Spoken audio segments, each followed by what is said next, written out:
BSides DC 2016 videos are brought to you by clearedjobs.net and cybersecjobs.com, tools for your next career move, and Antietam Technologies, focusing on advanced cyber detection, analysis, and mitigation. All right, so for those of you who attended the talk prior to us with Sean, you got free puppies. Unfortunately, today with Breakpoint Labs, no free puppies to report. So at least what I can give you is a thank you, and thank you very much for coming, as well as everyone who put this event together. This is our first BSides DC event we've ever done, so we're really glad to be here. So on behalf of Breakpoint Labs, I'm Zach Myers, this is Andrew McNichol, and today we're going to talk to you about how to go beyond automated testing. And when we say automated testing, we're talking about your big gun vulnerability scanners and things of that nature from an external assessment perspective. So let's jump into this.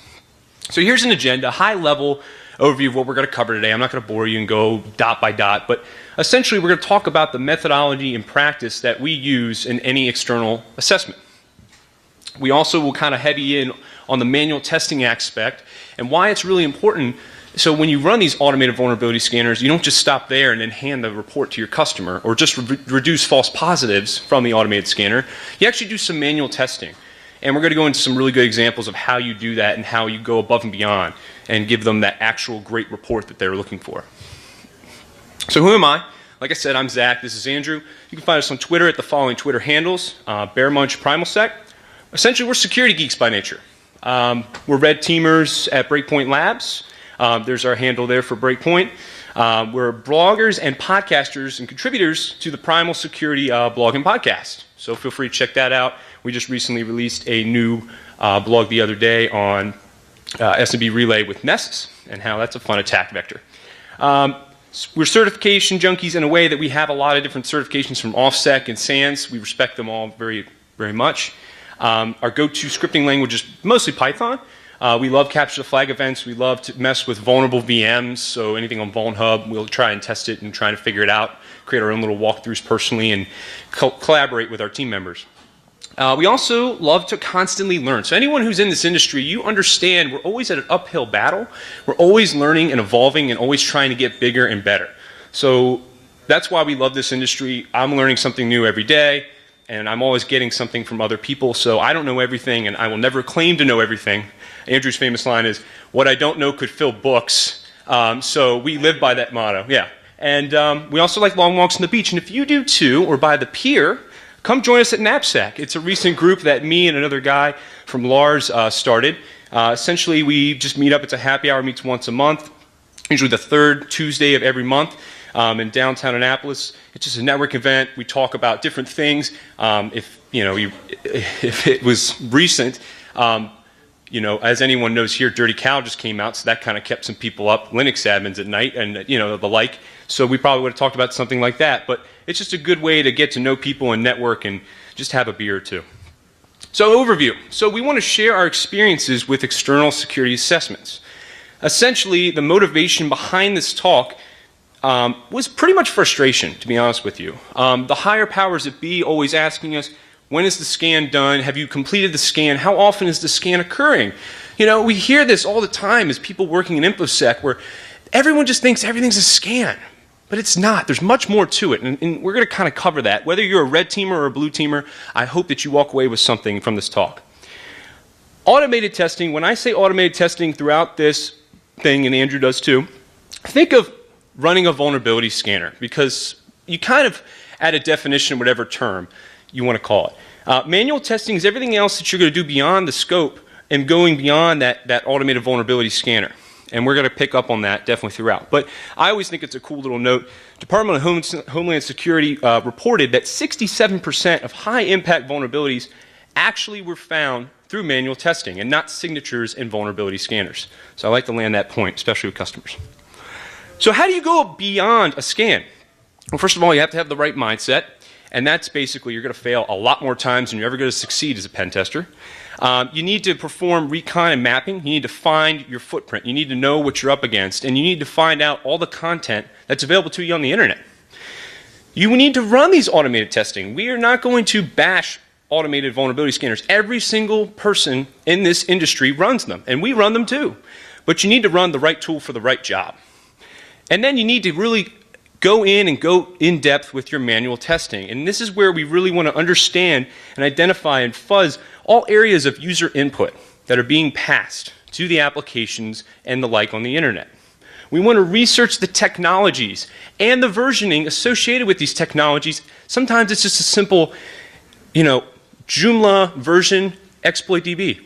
And you find out a lot more things and a lot more vulnerabilities than you ever would if you just didn't do that. And we need to combine findings. A lot of times with our vulnerability scanners, and we'll get into this with a good example later, they'll report several low findings. But if you kind of piece them together, you can create the perfect storm into a critical, really big, bad finding that an automated vulnerability scanner wouldn't find, but you could do with manual testing.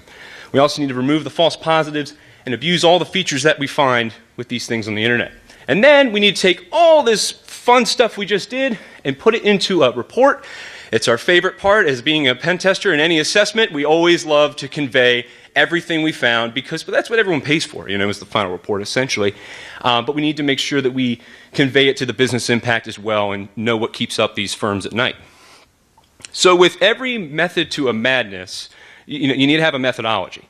And a solid methodology is not only good from a business perspective, but from that technical perspective as well. And you don't need to marry the methodology, and what I mean by that is you don't need to go in sequential order. When you do these security assessments, a lot of times you'll find something maybe in your manual testing, and then you go back to recon. So you don't need to just always do recon, then automated testing, then manual testing. You can jump back and forth between these things, and especially if you're collaborating with a team, you'll always learn new things. So it's really important that you do that. There's several great methodologies out there that exist. These are just 3 examples. Some checklists, some guidelines, things of that nature. Feel free to check those out. And we believe, honestly, that every methodology should not only include the automated testing, but the manual testing as well, especially when you label it, as an in-depth security assessment or a pen test. So here's our methodology from a high level. It's probably just like every other generic methodology, but we're going to cover these steps: planning and scoping, reconnaissance mapping, automated testing, manual testing, reporting, and then the icing on the cake, the remediation support. But before we jump into the planning, I would like to just say I think today in our industry we've become a hybrid of not only having the hard skills, but we have to have the soft skills because we have to convey our findings and our security assessments not only at a detailed level, but a high level that the high level will understand, the developer will understand. So I really just want to say I think that soft skills are very important in this industry. So definitely hone in on those and make sure that you convey them. And just know that every time you go into an assessment, you have to have that mindset that you're going to fail a lot more than you're going to succeed. And it's like hitting your head against a brick wall half the time. So planning. This is where we want to know what our customers' goals are, right? So we want to establish the scope, which is the what. We want to establish the rules of engagement, which is the how. We want to set up communication channels. And we want to set up the appropriate time frame, being the who and the when. If you don't set up communication channels properly, you're going to have a bad time. It's just going to be a whole nightmare with emails going back and forth and confusion of who to speak to. You don't want to get caught up in the terms. We've seen this a lot with our industry, is sometimes people will define things as a pen test or an in-depth vulnerability assessment, and it completely means something. It's in the eye of the beholder. So you really need to define that and understand that in the planning phase, because sometimes a pen test means exploit the systems if you find the vulnerability, and sometimes it means just stop when you find the vulnerability. Don't exploit it. So you really need to define that so you don't go, and make somebody pissed off or go beyond the scope. And you also want to figure out what's the most important thing. What keeps them up at night? Is it the confidentiality, the availability, or the integrity of the data? If they say it's all the things, then I guess I'll just kind of go about that with grading the impact. But if they say, oh man, if I lose availability and I can't make sales, if we find something that deals with denial of service, we'll probably rate that as a more higher vulnerability in the report. Before we jump into recon, I always like to convey this, and I think it's a really cool idea. A lot of times we'll just type things in Excel spreadsheets, Word docs. Try and create a mind map next time. When you're collaborating with a team or you're just working on things, it's a great visual free tool that basically you can say, here's my target organization, here's the things I'm finding on the internet of their systems or the vulnerabilities, however you want to rank it, and just go from there and kind of spiders out, and you can get a nice visual representation. And I always like to land that point because I'm a visual kind of person. So reconnaissance. This is where we get to play detective, and it's fun. Essentially reconnaissance. The goal is, I give you a company's name. Go, find all the bad. No. A lot of times they usually say, besides the company name, they'll give you usually a whitelist, or they'll maybe give you a cedar range and say, this is our IP space, and you go from there, and you essentially want to footprint everything and try to find all their things that belong to them. You want to do IP and domain research with those utilities, with search engines. You want to do system enumeration, whether it's passive or active.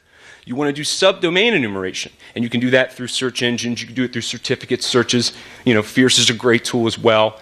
You want to do that tech stack enumeration with applications. There's tons of technologies that are always in use and collaborating together. You want to try and see if you can get the versioning information as well, and those are some good things that you can use right there. And you want to do your open source intelligence gathering, and that's when you really are playing detective. You're trying to see the target organization you're doing the assessment for, if they've acquired other companies recently that they maybe forgot to address in the planning. You're trying to figure out their email name scheme, their domain scheme. They're trying to figure out all the way that maybe they do first initial last name for their logins, all the like. So you're trying to really play OSINT. So system enumeration. How many of you have heard of Shodan or Census? Raise your hand. Okay, good. That's actually a lot better than I thought it would be. Well, okay, so it's not many people here. I'm going to change your life. But Shodan and Census are basically passive third parties that do these port scans and these service enumeration for you and really give you that great database of information when you're going up against a domain or an organization or IP space, and you can just query it and look it up. Census is free. Shodan has free, but it also has a paid for if you really want to leverage it for heavy searches in its API. If you're going to do active scanning, we all pretty much use Nmap here, I imagine, which is a great port scanner, service enumeration tool. You can use it for many other different things. It also has its scripting language. Great tool. But let's say, for example, you're in a jam, and you're running a /16. You're running against a /16 Cedar range.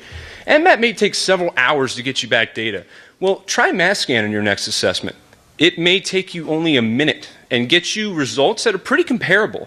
And the thing that's nice about that is when you are in a jam and you're going against a big range, it'll pull that information for you, and there's not too much of a variance in the results. Another thing here, we created just a simple Shodan searcher where essentially we gave it the domain, the top level domain, and it pulled out the Cedar ranges here. So this is like just a way you can use Python to do it quick and dirty with the Shodan API, pull information, and do this system enumeration. So subdomain enumeration. You can use Google, you can use Shodan, use the search engines to try and find subdomains off of the main domain of the organization. You can use crt.sh and look at certificates, for different various applications. You can use ReconNG as a framework. It's great at doing all types of things, and Jason Haddix actually wrote a script called enumall.sh for ReconNG, so feel free to use that in your next assessment.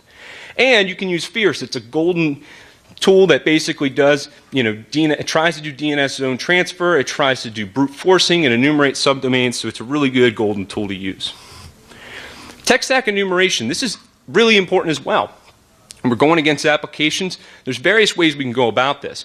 If we want to just go across a list or just do a simple request, we could use a tool like WhatWeb. It's a command line tool. You're basically going to use WhatWeb to do a banner grab of the site, and it's going to basically tell you the technology and versioning if it can, right in the command line. Wapalyzer is really cool. If you use Chrome or Firefox as your main browsers, install Wapalyzer. It's just a plugin. As soon as you type something into the URL run line, on the far right will be you can click a button and it essentially give you a drop-down list of all the technologies that are powering the site you're visiting right now in your browser, and any versioning information if it can pull it. Eyewitness is a great thing too. When you're going against a big organization or a list of IPs or a list of domains, you can basically create this report where it's going to try and get that service technology information from doing a banner grab and then show you a screenshot of the landing page it gets. So you can kind of go, okay, well, you know what, this is their OWA server here, and that's their main site here, and it's a SharePoint site, and it has a login IC. Okay, I'm going to go after these 2 things out of these 30 things when I just see default IIS pages. So you kind of get an idea of what should be your key priorities to target at first. And then OSINT. This is where a lot of times, I mean, not a lot of times, a few times, we've seen it where we'll get an organization, right? And when we do a little bit of searching and digging, we find that there's stuff posted out on the internet, creds, different things, they've been popped, and they have no idea. They just have absolutely no idea, and no one has ever told them, and it's a scary thing. So you always need to do your detective work there. You want to try and figure out the username scheme and the handles of different users and developers that work for these organizations. And then you get really kind of creepy and you look them up on YouTube and social media platforms, but really what you're doing is you're doing your due diligence as an attacker. And you're looking at, if they use this handle, Happy Panda, and they use it across YouTube and all their social medias and their Stack Overflow and their GitHub and their Pastebin, you can start to look and see if they actually post any code from the organization that probably shouldn't be out there. Or are they asking troubleshooting questions that they should not be and goes against your policy for your organization? And also, can you find source code online? So if we go against open source technologies, we like to pull down those different things and try to basically make a lab environment and see where can we find different holes and different things in that server-side code if it's actually available to you online and not commercial if we don't have it. All right, and then Andrew's going to jump into mapping now. Hey guys, so carrying on from what Zach talked about with reconnaissance, we've built our list of systems, right? So we start out with that company name and whoever it might be, and we've got a list of systems. And you go to a lot of the pages, you see default IIS stuff because you're going by IP, not by domain. And the next step is to figure out what's actually all there, because there can be a lot. So because we're talking about external assessments, we do it's a lot of web application stuff, so mapping is kind of specific to that, but you can look at it as just learning more about the technology and defining what's there regardless of the service or protocol. But with regards to web applications, it's kind of broken down in two main ways. You have spidering, which is crawling the links on the site, all those hrefs, what it wants you to see, and you have unlinked content, which is a land of treasure for us as pen testers, and that relies on brute force techniques, requesting the resource to see if it's there and looking at the status code or the response length and checking it out. The other important thing to do is I just see a lot of junior pen testers do this a lot. Don't judge a system by its IP.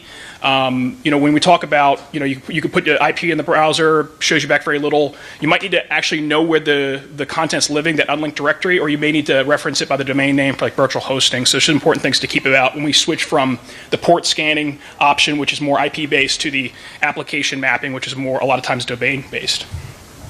This is just a quick look at spidering. Burp's our bread and butter tool for a lot of the stuff we do with external assessments. Pretty easy to do. Right-click spider. Not going to spend a lot of time there. Sitemap's pretty nice.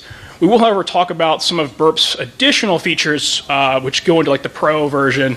But Burp's pretty cheap, so if you're a pen tester, you should probably have Burp's Pro version anyway. Intruder's really nice. Intruder can be used for fuzzing, we'll talk about later, but also for unlinked content enumeration, because all it does is basically rapid-fire requests for you based on what you set up. I use Sniper a lot just because it's really good for the unlinked content enumeration. Burp also has a discover content feature which tries to dynamically find this content. You also want to make sure you check out web services, the question mark WSDL. There's other tools out there, SOAP UI, for that specifically. With all these techniques, though, you rely on the brute force method I mentioned, and it's heavily dependent upon your word list. I really like the robots disallowed, which is the top entries from Alexa 100K sites. And then there's also SecList, which has a bunch of good stuff, including RAFList, which is an older project that did the top Alexa 1000 robots.txt. But there's a lot of good word lists in there. And if you run these things against your applications in your enterprise, even if you're a security guy doing vuln scans, you will find cool stuff. I found resumes with hundreds of thousands of social security numbers just because it was unlinked, hanging off a web directory that nobody knew about. So little things like that, unlinked content can be a gold mine. Now for automated testing. We're not going to spend a lot of time here with this. We're going to assume you can do the scan button, click the scan button. What I will say is that it's important to run that right tool for the job. I think Zach mentioned that earlier. That's really key because what I see a lot of times is people will rely on one or two sets of tools to do their big guns vulnerability scans. When I say that is I have organizations that just use Nessus. Nessus is a great tool for network vulnerability scanning, but it doesn't address web apps very well at all. Or they'll just use Web Inspect, and they just, if it passes the Web Inspect scan and the Web Inspect doesn't have any red stuff, then we're good. But what if you're running up to a WordPress site? Maybe you want to run WP Scan, which is just a script that is going to find you a lot better data. So just understand the technology you're running against and making sure you're running the appropriate tool. Because there's a lot of times there's these CMS scanners out there that are a lot better to identifying these specific vulnerabilities. But a few things to keep in mind, it can miss stuff, it can break stuff. I don't know if you've ever, run a scan and getting some 503 service unavailable, or it can take a long time. Have you pulled up a Web Inspect scan and it says it's going to take 53 days? I don't have that long time in to wait for it. So sometimes automated testing just isn't going to be the solution for you, and you have to fall back to your manual testing, which is the next portion of the talk. We're actually going to run into a quick overview of manual testing and then dive into some examples that kind of illustrate what we're talking about. We have 5 examples. But for us, manual testing is about these 4 main things, kind of broken down on a high level. We kind of talked about them a little bit already, but the big thing is, identify all the areas of user input. These are what we call injection points, and we want to fuzz them. We like to use Burp's Intruder for that. And you want to also identify any features and abuse them like an attacker. I'm a big advocate of feature abuse when we talk about pen testing and hacking. What I mean by that is we've got a login page. How can I abuse that feature? Well, maybe there's a password reset and I can get username enumeration. We have a file upload for an avatar. Maybe I can upload a shell. It's essentially trying to figure out what does this technology let you do, and then what could an attacker do with that feature. And you can use your mind map to kind of map that out for you. You also want to find the systems and content that others have missed, because you can't test what you don't know about.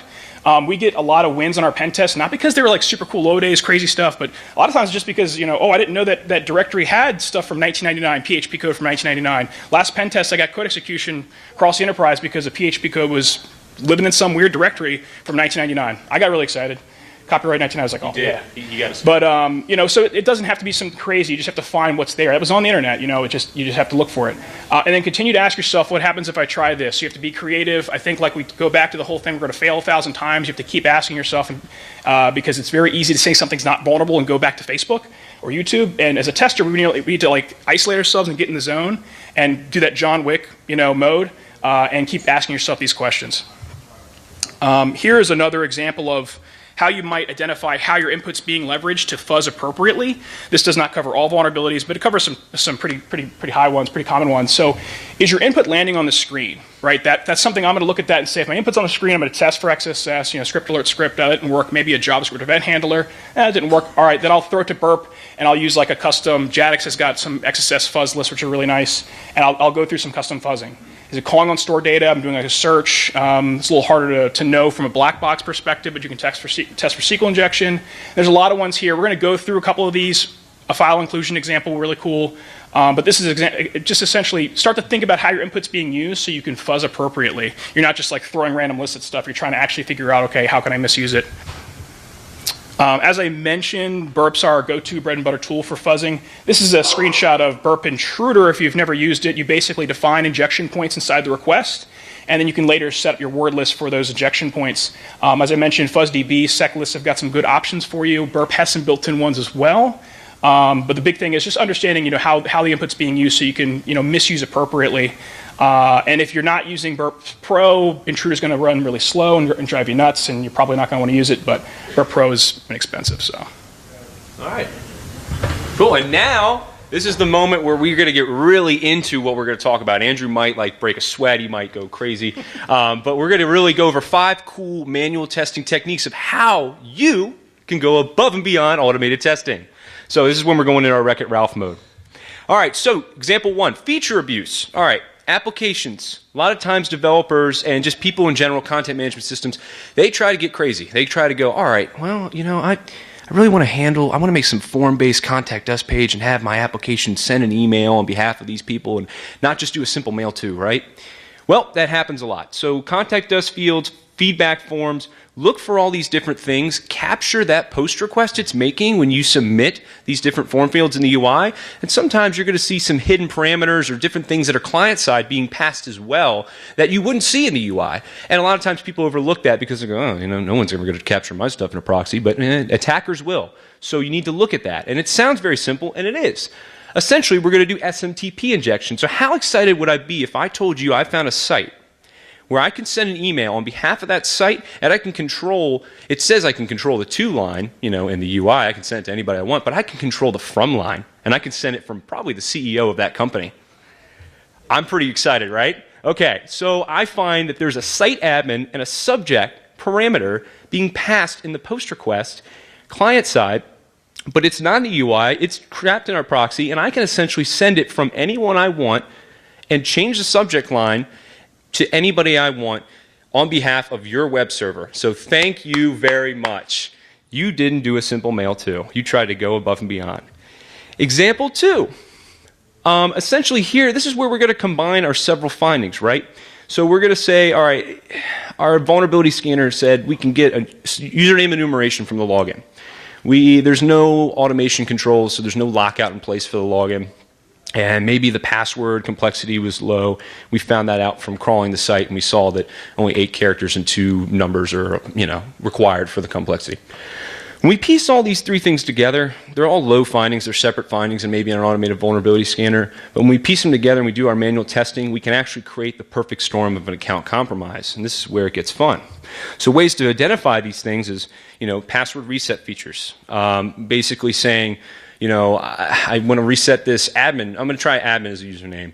And in the password reset, it says, email address not found. Well, if I try Bob, and it says email sent, I know Bob's a user now. Add him to my list. Login error messages. Rather than being generic, sometimes applications are very specific, and they shouldn't be. They should be more generic, whether you fail or pass the test. Contact us features.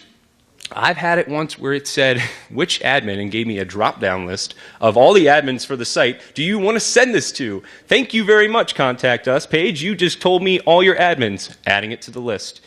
Time for login attempts. So this is when you look at your burp, your intruder, your things that you're running when you're doing these brute force attempts. And you're going to see if there's a variance in time. Sometimes the status code won't change, but there's other ways to identify it. We can look at our intruder session and see if maybe when we get a valid login, it actually has a smaller variance of time than an invalid login for the response. User registration. That username already exists. A lot of applications have this. It's just no way around it unless you want to make generic error messaging. But let's say, for example, I want to be Zach on this site. Well, you can't be Zach. All right, well, I know Zach's a user now. I guess I got to be Zach1. So various error messages. Look at the HTML source code. Sometimes developers forget what they put in there in comments. And just different things with Google hacking and OSINT. You can find a lot of username structure and things of that nature on these different forms, whether it's Pastebin, Stack Overflow, YouTube. Sometimes people will make YouTube videos of, hey, this is how you use my application. Log in, they show you that Bob's logged in, and it's just different things like that, and they're just doing it for good nature, but attackers have no good nature. Sometimes the application just flat out tells you WordPress is guilty of this, PHP-BB is guilty of this. It'll tell you who's the last person that made a comment or logged in. So fun stuff, right? So we got our username enumeration, we're building that list. We now find out that the login has no anti-automation controls in place. Basically, I don't want to deal with unlocking users. I don't want to deal with account lockouts or having some automated process. So people can just log in as many times as they want. Well, that's bad. That's a very bad practice. And if there's no sign of an anti-automation controls, brute force is on the table, and it's going to happen until you're successful, or if you're that determined. But no account lockout. If there's no caption place, this is another way to thwart the issue. Even like I'm not a robot with Google. That's a simple thing where you just click a couple images and it goes, hey, is this a railroad? Is this a railroad? Okay, you passed the test. Those kind of things can really help, and having account lockouts maybe after 5 bad tries really can help thwart the enemy. But sometimes developers will say, all right, my main login is locked down, all right? But they forget about their API. And they also forget about their mobile interfaces, and they don't have the same controls in place. So always look at all these different login vectors. And finally, we're just bad. Everyone here is bad. I mean, it's not everyone. Most people are just bad at passwords. You know what I mean? It's sad. It's very true that you look every year they post the top 10 passwords, and they don't change very much. They're always just password or some variation of it, or maybe the year and the season and the company's name in the year, or keyboard walks, and people think they're getting tricky, but no, they're not. There's password lists out there with keyboard walks. Always keep in mind that there's tons of password lists out there like FuzzDB and SecLists have that are pre-built you can use in your intruder brute force sessions. And you also want to just kind of maybe research different people that you're going after. Like maybe you do find out that Bob Seymour is a valid user. Well, look in Bob's social media platform and start to figure out, is he a Washington Redskins fan? And then start building different, variations of word lists of interest that maybe that's his password. That's when you get really creepy, I guess, too. 1, 2, 3. Yeah, exactly, right? And you can also use tools like Cool, where they're going to crawl the site's content and try and extract keywords of interest and try and build word variation lists. There's tons of tools out there, but feel free to look at all those. And those are the 3 things that can really build that perfect storm and get you those account compromises that are just truly high impact, especially when you get someone with higher privileges. So, example 3. I was going against a map application, and I then unlinked content enumeration, and I came across this proxy.ashx. So essentially what this resource is for is if you don't have a CORS policy in place with this map application, you can then make connections to other domains and have their content load and see if the connection works. So I basically appended a question mark at the end, and then I put Google as an example, just trying to reach out to another external internet-facing site. And lo and behold, Google's HTML content is loaded while sent to that proxy and then relayed back into the page while I'm still there and at that resource, and it loads Google within the page, and I'm still at the map site. And I'm like, okay, this is interesting. Maybe I have an open redirect in my hands. And from there, you could do two different things. And the first thing, simple phishing, you could basically put a malicious link, you could obfuscate the link, and then try and make that in your campaign and distribute malware or distribute whatever you're trying to do through this resource because you're trusting that map application, but really you're putting bad boy site at the end of it. The other cool thing, so now I requested Google, right? Well, what if I start requesting internal IP space? What if I can bypass the firewall and make some TCP connections to systems internal? Well, we tried it and made an automated Python script to try this, and lo and behold, it worked. Very cool, right? This is out on the internet, some resource, and essentially if I just append some internal common web ports, I'm starting to basically map out your internal infrastructure and starting to get an idea of what is going on behind the scenes. And if I'm doing an external and internal pen test, I'm, basically starting to map you out a little bit before we jump into the internal portion. But here you can see there's a Cisco email security appliance. I got the versioning information on the login page. And it's just kind of cool how you can convey that. And that's a real attack scenario that we came across, and it's just definitely interesting. So Andrew's going to jump into example 4 here because he did this. Yeah, so file inclusion to shell. This is always a good one. If you've never done it, I'm going to walk you through step by step on how you would massage file inclusion to shell, which if you are interested, this is the best way to pick up chicks at a bar. It works, trust me. So this is how I actually broke into an organization, highly secured organization. We spent a while on a lot of their main apps, a lot of their main infrastructure, and we're bashing our heads, failing that 1,000 times, right? And I finally stumbled upon a resource that got me code execution. I'm going to walk you through it. But a little backup on file inclusion for those who aren't familiar. File inclusion vulns can lead to code execution, or maybe they can't. An example of a code execution would be like a PHP include. It really depends upon the function that's being called. An example of a file inclusion that's just going to cat files the screen is a PHP echo. You also have local file inclusion and remote file inclusion. So local file inclusion is exactly that. You're including local files. And with that particular type of vulnerability, it takes a little more work and magic to get your code execution because you'll have to get your input into a log file or somewhere else on disk and then include that file and that input's code. Log poisoning is a common term for that. Remote file inclusions are a whole lot easier because you can just point it back to you, say grab my code, run it, and it runs it, and it's awesome. So we're going to go through an example of this here. Now, this is an example I like because, for this talk especially, because a vulnerability scanner is not going to find this. Even Big Gun's vulnerability scanner, Web Inspect, Acunetics, you name it. The reason being is that debug.php was living out in the web server, wasn't linked. So first off, unlinked content, we talked about that. If you don't actually map your app and find these cool little interesting resources, you're not going to be able to fuzz. Now, the second reason is I go to debug.php, and I think I actually did this, and then I went to lunch. It was blank screen. I was like, man, blank screen, nothing here, what's going on? I came back, I was like, all right, what are we going to do next? I'm going to want to try to figure out my inputs. Now, commonly, you're going to find inputs by a parameter, whether it be a get parameter, post parameter. I just started with get, and that's where we put a $sign or question mark equals parameter name. And I started to fuzz with burps intruder, right? So I set up the sniper, and I said, okay, let me go through common parameter names, which you can't see there probably in the URL bar is question mark page equals test gave back a different response. So I started to thumb through, and you can sort by length and burps intruder results. I got 193 on everything else. Page equals test gave me 633. I'm like, cool, let me go check it out. So I go over, I'm getting a PHP warning. And I'm getting very excited right now because it says function.include. And if you remember what we talked about in the slide before, include means code execution. So it's awesome. And we see test is there. Now, if you fed this parameter to a vulnerability scanner and it knew about the parameter, it might land you with the vulnerability, but you'd have to really get it to that point. And the vulnerability scanner is not just going to get you there all the way. So there's a lot of manual features, manual testing you have to get to this point. But from here, I can get code execution. And the way being is This is an RFI. You could test for local file inclusion, you know, directory traversal up, etc password, cool. And the next thing is to test for remote file inclusion.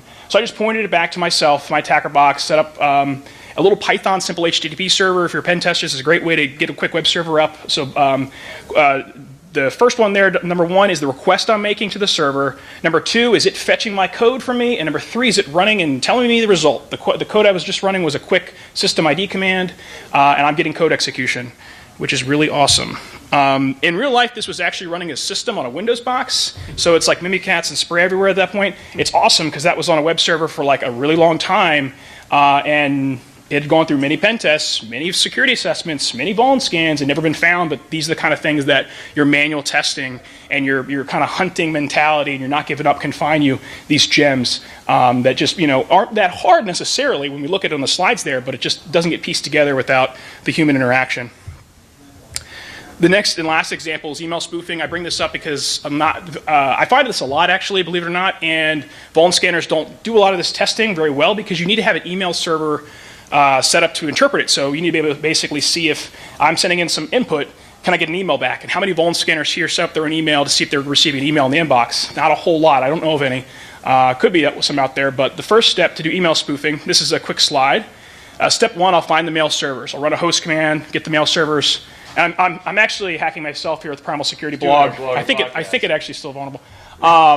You can telnet to the mail services Google. And here I'm setting up the SMTP commands, mail from, recipient to. This is what your mail servers are going to actually parse, and not what the Outlook client's necessarily going to show you unless you view the headers. But that's what your mail servers are going to parse. So here I'm just putting in ridiculously fake data at primalsecurity.net, and then I type data, and I'm going to actually put the email together, which is what's going to get parsed by Outlook client.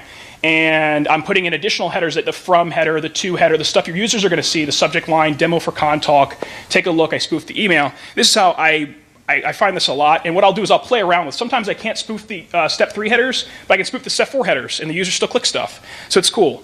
And the slides are online already, so those steps there you don't have to memorize. Here's what it would look like in my inbox. Demo for Contalk, you know, you can see it came right through. This is Google Apps for Work. Works just fine. To a user, this is actually sent by Gmail. So in my actual testing, I found, I can't spoof the SMTP actual headers that I sent in for the mail server, but I could control the stuff that the Outlook client's going to parse, and I wanted to model legitimate communications and make sure that everybody has to change their password and click my link. Highly successful phishing. I'm sure it goes without saying there from the help desk, but you can see it just says help desk support, looks legitimate, really cool stuff. The scary thing here is this actually works. If you are using Google Apps for Work right now, and you have not set up DNS text records for SPF, DKIM, DMARC, you are vulnerable. I can actually use your organization and spoof to a lot of other places right now through you, because it doesn't have to be your domain. I could do like at whitehouse.gov, and Google will send it to you. And people trust Google's mail servers when it comes to their infrastructure, their stuff. So I can misuse Google Apps for Work and in a dirty way. So my finding is that Google doesn't really tell you to do this. You go to Google Apps for Work, you get your $5 email per month. It's awesome. Really good service, but you have to set up these DNS text records to prevent spoofing attacks, and they don't like tell you right out of the box. Though if you call them, they'll walk you through it. It's pretty easy, but it's when I come across a organization that's using Google Apps for Work, 9 times out of 10 they are vulnerable to spoofing attacks, not to themselves, but also as a proxy to others. And now the final stage, reporting. Like Zach said, this is our favorite part. Who cares about shells and spoofing emails and stuff? And we can get in Word and get in PowerPoint. I mean, that's why I got in this industry, right? We like to leverage Markdown. If you've never used Markdown, it's like HTML shorthand. If you went to GitHub, it looks really clean like that. Mubix has a common findings database project on GitHub, which is basically Markdown templates for vulnerabilities, so you can like grab them to build your reports out really nice. Make sure you talk to your customers. You can spend a lot of time making a pretty Markdown report, which is in HTML. It looks okay in PDF. And they come back and they say they want a Word doc. You're like, oh, well, shoot, I made it in Markdown. It'll just work, yeah. So make sure you talk to them about the formatting, what they expect and what they need. They may need a spreadsheet. They may need Word doc, PDF, what have you. So just make sure you land that before you start using Markdown. Reporting, another piece that we talked about, like the pen test means different things to different people. We get this a lot where it's like, it's a pen test, but don't hack anything. Oh, okay, I gotcha. All right, I'll do that. So if you can exploit it, cool, write it up. If you can't exploit it, what could you have done? Include an attacker narrative. We like to do that. So if we cannot exploit it and they say, no, no, no, not rules of engagement, I'll say, okay, to land the impact with the customer, I will replicate the environment in a lab, take some screenshots, and show what I could have done. And oftentimes than not, they may come back and say, all right, you really can't do that. And I'll say, okay, well, why don't you let me try? And that can be helpful to land the impact and get things fixed. Ultimately, that's why we're here. Also, highlight business impact. I've had, like Zach said, I've had customers that will, if you know what to make, what keeps them up at night and what gets them afraid, you can really find the right vulnerabilities for them. Like Zach said, if availability is key, and you find vulnerabilities that's going to take their point of sale systems down, that can be that might be critical to them, or if it's coming up a medium on the vuln scanner. So keep that in mind. And also include a detailed write-up on what you did. I think that's getting more and more important as you talk more about red teams than you are about pen tests and other types of security assessments. But it's important to talk about what you did as a tester, because that can be leveraged from a, for the vendors. They can go back and say, okay, what did I see? What didn't I see? What tools did you run? When did what time were they run at? And I can go back and look at my SIM, my event logs, and you can work with them after the fact to say, okay, as you can see, I ran this on Wednesday, and we popped that LFI, on Wednesday night, and you can go back and help them and see. So you got to keep that involves keeping detailed notes as you test, which is not fun, but it can be very helpful. And then finally include that high-level summary, to land home, those metrics, find out whatever metrics they need. What I like to do is find out take the industry they're in and compare them to other like industries. So like if it's a school, compare them to other schools kind of thing, see where they land up in their market. Offer remediation testing. This is very important because, especially when we talk about web app vulns, it can be complex to fix. It's not often just sorry. Just a quick question. Do you ever place the links of certain content that are vulnerable in the report so they can actually go to it from the report itself? We don't usually put the links directly in there. We'll break the link though, so they can go there themselves. Yeah, but it's not like hyperlinked in the report or anything. But we break the link with brackets. We take that DoD mindset. We always break links, But we will include I'll give them code too. I'll write a little Python script if it's applicable, and give them code to retest. But it kind of bounces in the remediation testing. We definitely provide as much detail as I can to the customer on what vulnerability we found and how to exploit it, how it could be exploited, kind of thing. And then offer remediation testing. So if they fix it, that script's blacklisted, but a JavaScript event handler isn't, just reevaluate the findings. So you're making sure they're not fixing an instance of the problem, they're actually fixing the entire problem. So you oftentimes have to go back on all your key findings and retest them like you would have from scratch. And it can lead to additional testing, obviously, and that stronger relationship with the customer. I've actually had a situation where they fixed a file upload example. I popped a shell through file upload. It was a trivial meme type bypass, just changed meme type in the post request. And it was file upload.php or whatever it was. I forget the language. And then they fixed it with a file upload 1.php. And I just went back and just touched the old file upload. They didn't take it off. So little things like that. You got to be creative and think like they said, why would anybody go back to the old file? They don't know what's there. I'm like, yeah, but you can look. It's not that bad. On the internet. Here's some useful links. Like Zach said, we started out this with we love learning. In our day jobs, we like to learn. Our night jobs, we do primal security. So it's all about learning and sharing knowledge. There's a lot of links here to do that. Free training on Cyber, which is really great. CTFs, Vuln Hub. There's a bunch of good links here. Not going to go into all of them. OffSec training and SANS training we really like. A lot of good books and talks there, including one by Micah Hoffman who's speaking next. A lot of good stuff there. So feel free to check them out. These links are on our website. And that's it. We really enjoyed the opportunity to speak here. We are hiring right now. We're interested in talking to anybody out there that's doing security testing and that kind of stuff. Feel free to reach out to us after the talk, or reach out to us here, email, Twitter, website. Shot in the dark. If anyone's going to be somehow in BSides Jackson in Mississippi in 2 weeks, we'll be there too with a different talk. Complete shot in the dark, though. I realize that. Jackson, Mississippi. Anybody heading down? Yeah, exactly. So, but we'll be giving an internal pen testing talk there. So, thank you all very much, and let us know if you have any questions after this.